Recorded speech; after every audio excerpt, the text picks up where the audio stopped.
Hey y'all, it's Ray. I'm your Tuesday person for Genderqueer Gang, and this week we are talking about dysphoria. And as you'll notice, I'm working on my homework right now, which is drawing homework. So I hope y'all don't mind that I am multitasking. So things that make me dysphoric personally. I've never really experienced that much bottom dysphoria, as in like my genitals. However, a lot of my secondary sexual characteristics, such as my breasts, my bowed hips, things like that, that happened during my puberty, were probably some of the harder things that I dealt with as far as dysphoria goes. Other things I've always been a little dysphoric about, my voice, though that is kind of waning now that I'm on testosterone. It's getting deeper. Also, just kind of my face. I have a very feminine face. I think it looks feminine anyway. But otherwise, I'm pretty fortunate in that I'm androgynous, so it hasn't been that horrible for me. But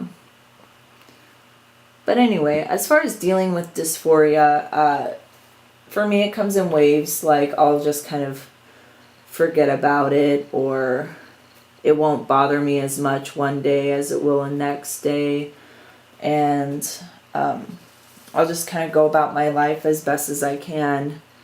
But there can always be just like this weighing down, horrible depression like symptoms that I'll get every once in a while.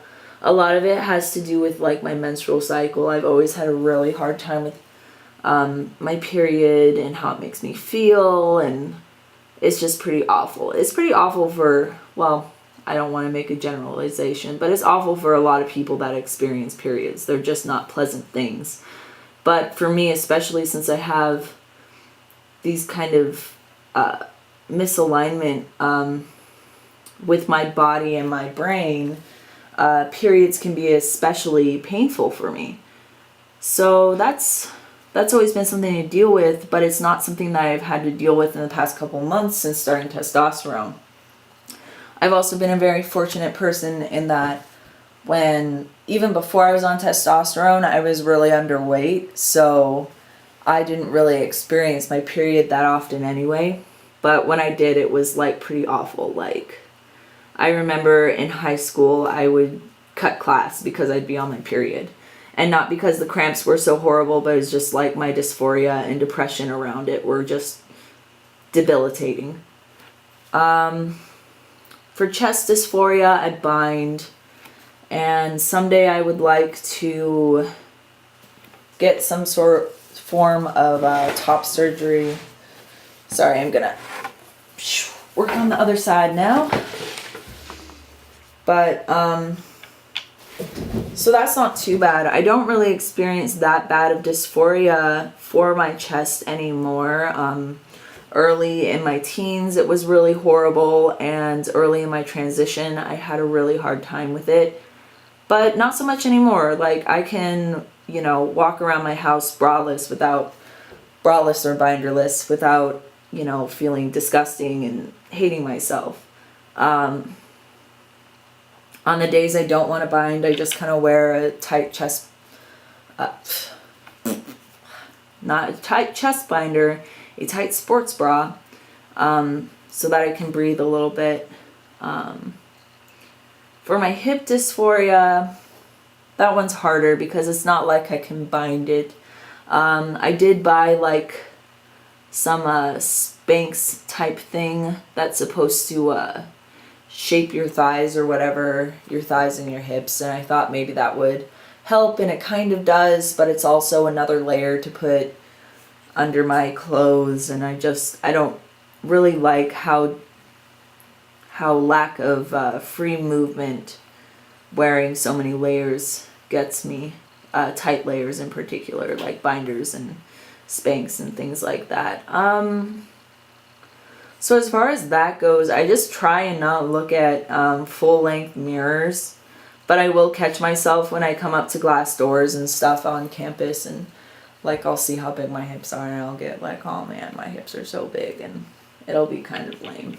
But, you know, I am hoping that with testosterone and the way my body is going to redistribute the fat, that it's going to get a little bit better for me. I'm also hoping that once I get into working out on a regular basis, that I can kind of work down those areas and not have so much fat hanging out there. But you can't change the way your bones are shaped. Like I kind of missed that by going through puberty, so I'm just gonna have to be a big hipped person for the rest of my life, which is kind of not awesome. But I wear some pants that kind of don't accentuate it as much, or they drape over my legs so it looks like I have big hips, but it doesn't like show like that curve of my hips. It just kind of goes like burp, burp, psh. So I kind of just try to get nice pants that fit me, and it doesn't mean that the dysphoria goes away. It just means that I notice it less. And if I don't notice it, because I'm my hardest critic on the way I look and the way I act and the way I do anything, really. And that's just kind of how everyone is. But if I think I look good, then I'll think that everyone else thinks I look good. So I try to make myself think I look good, and I go those steps to wear clothes that don't necessarily accentuate my body that I was born with in the typical way that people would expect me to accentuate it.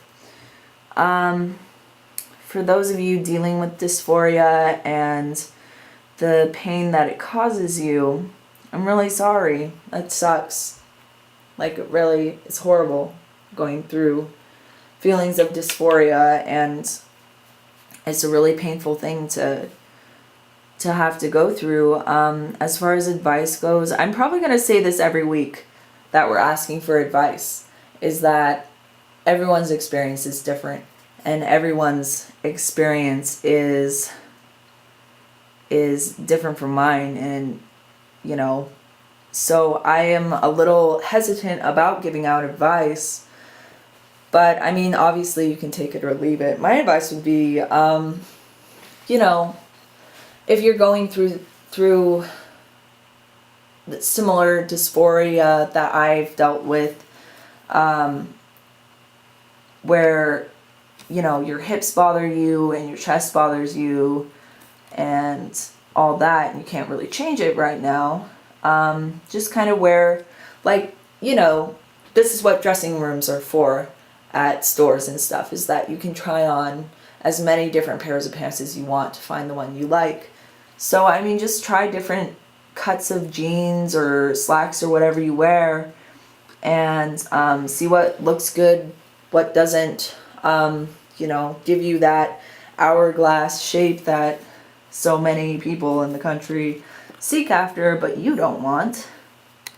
You know, if you don't want to accentuate your hips, shop in the boys section.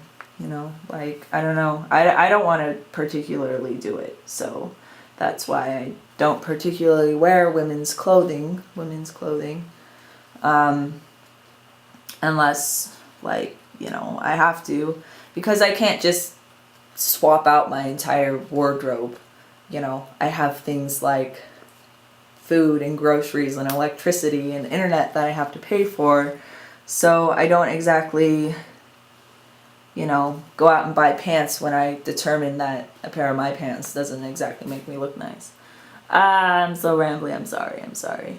But yeah, I think that's about it, and good luck on your journeys and stuff, and next week we're going to be talking about something different, so tune in. And I'm really sorry that I couldn't devote my entire attention to y'all, but you know, this is what I'm working on. And what? That's what I'm working on. And I put the in progress shots on one of my videos that I uploaded like earlier this week on my personal channel. So some of you might have seen it already if you follow me on my personal YouTube. But anyway, have an awesome night, y'all. Happy Tuesday, and take care.